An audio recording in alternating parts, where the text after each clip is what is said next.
Salam Bapak Ibu Saudara-saudari yang terkasih. Selamat datang di channel Pemulihan Hati. Mari kita mendengarkan renungan firman Tuhan yang berjudul Hari Ini, Nanti, dan Selamanya.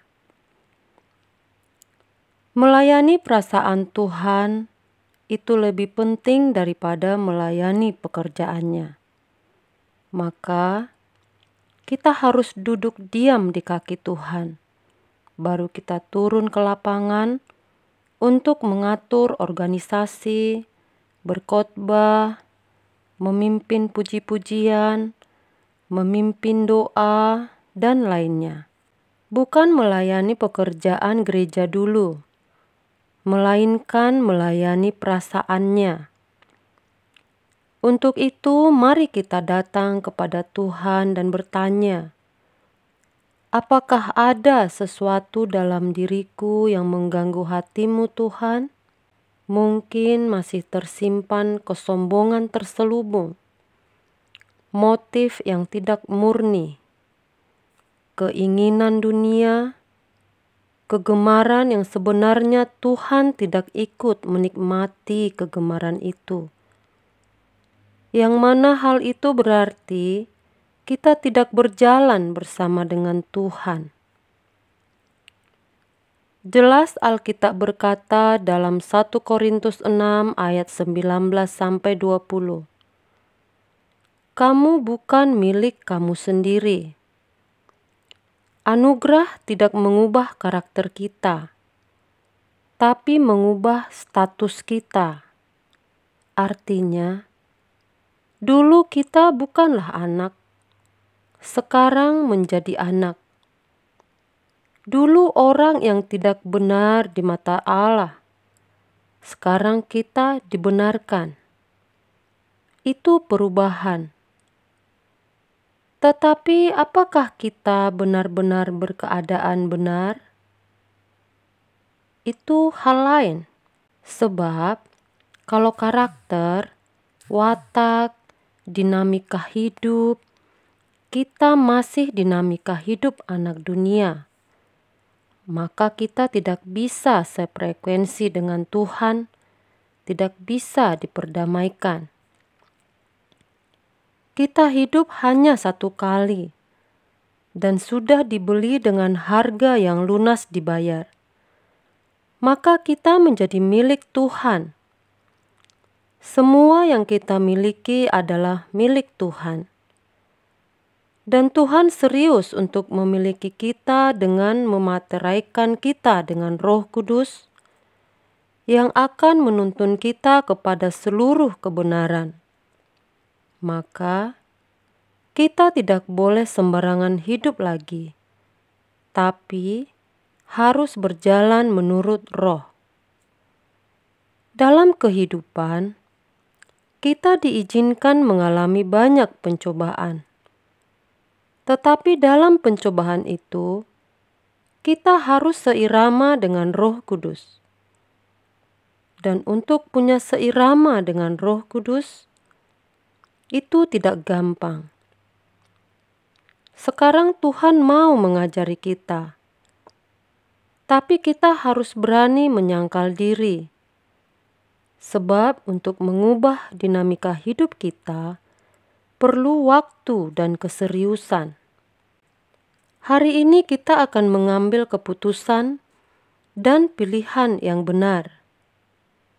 Jangan takut untuk berjanji. Mungkin dalam hati kita punya keraguan, tapi mari kita tenggelamkan keraguan itu. Hidup hanya satu kali. Lalu, kenapa kita tidak memilih Dia? Kenapa kita tidak mempercayai Dia sepenuhnya? Kita mau hidup suci, menjadikan Dia sebagai satu-satunya kesukaan dan kebahagiaan hidup kita. Dan kita hanya mau melayani Dia, menjadi anak kesukaan Bapa. Untuk itu, kita harus memaksa dan mengondisi diri kita untuk bisa sungguh-sungguh menyenangkan Tuhan. Pasti Roh Kudus menolong kita. Kalau kita hanya setengah-setengah, lalu kita berharap jadi orang Kristen yang rohani dan suci, tidak bisa. Alkitab berkata, musuhmu 20.000, kamu cuma punya 10.000, jangan takut.